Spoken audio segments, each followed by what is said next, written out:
et toute la préoccupation qu'on apporte sur le cas de la Guinée. Je suis députée de la Guinée. Et personne n'ignore ce qui se passe actuellement dans ce pays, qui est notre pays parce que c'est un pays de la CEDEAO. Aujourd'hui, ce sont les anciens chefs d'État qui sont présents sur le terrain guinéen. L'ancien président Goodluck Jonathan, Soglo du Bénin, enfin Jonathan du Nigeria, Soglo du Bénin, Sower du Libéria et la dame, je m'excuse pour son nom, qui vient du Centrafrique, qui a mené la transition avec brio. Merci. Et tant d'autres. Nous qui sommes de la CEDEAO, combien de fois il y a eu des interventions, moi-même de ma part, je suis de l'opposition et je suis fière de l'être. J'ai choisi.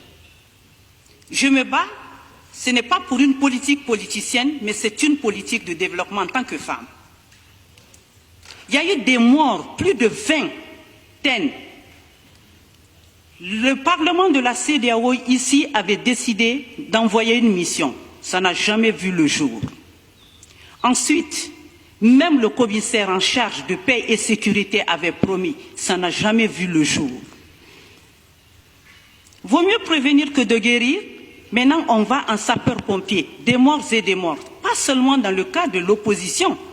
Il y a eu même des soldats qui sont morts parce que dans les chaufferies, là, c'est la bagarre, personne ne connaît. On a tué des gens à bout portant, des jeunes. Nous avons perdu, on a enterré 15. Et même pendant l'enterrement, on nous a gazés jusqu'au cimetière. On vient d'enterrer encore 8 jeunes. Le plus jeune a 14 ans. C'est un avenir, c'est la progéniture de toute l'Afrique, pas de la Guinée seulement. Donc le cas guinéen est pressant.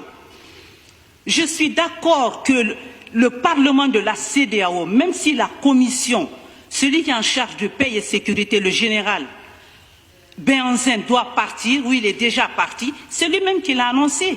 Pendant notre réunion, il a dit, oui, j'ai appelé même le ministre des Affaires étrangères de la Guinée pour dire que nous arrivons. L'heure est grave. Hier, il y a eu encore des sorties. Demain, les femmes vont sortir. Et à l'issue des marches, il y a toujours des morts. Est-ce qu'on doit croiser les bras? C'est un cri de cœur. Il est temps qu'on se lève et qu'on aille voir le problème guinéen. Parce que si ça brûle en Guinée, ça brûlera dans toute la sous-région. Nous sommes des pays frontaliers. C'est un cri de cœur. Je m'excuse de lever ce temps, mais il est temps qu'on se lève et sauver ce pays, ce peuple. Chacun tire son bras. Pourquoi les chefs d'État se déplacent, les anciens? Non. Nous devons en avoir honte, les gens de la CEDEAO, nous, parlementaires de la CEDEAO, nous qui nous réclamons de la CEDEAO, 15 États de la CEDEAO. Aujourd'hui, c'est la Guinée, mais demain, ce serait notre pays. Quand la case de ton voisin brûle, il faut aller éteindre, parce que ça va t'arriver. Je m'excuse, je n'ai pas l'habitude de lever le temps, mais c'est un cri de cœur. Une maman qui voit des enfants mourir, et ça meurt tous les jours. Est-ce qu'on doit continuer comme ça? L'intérêt suprême de la Guinée, le sang versé là, c'est le sang des Guinéens. Même le cardinal Sarah a dit, stop, ça suffit. La Guinée, ça suffit. Parce que même le bon Dieu est fâché contre nous parce qu'on verse un sang. C'est Dieu qui a donné le sang. Je vous prie, levons-nous, sauvons ce pays, sauvons notre sous-région. Je vous remercie.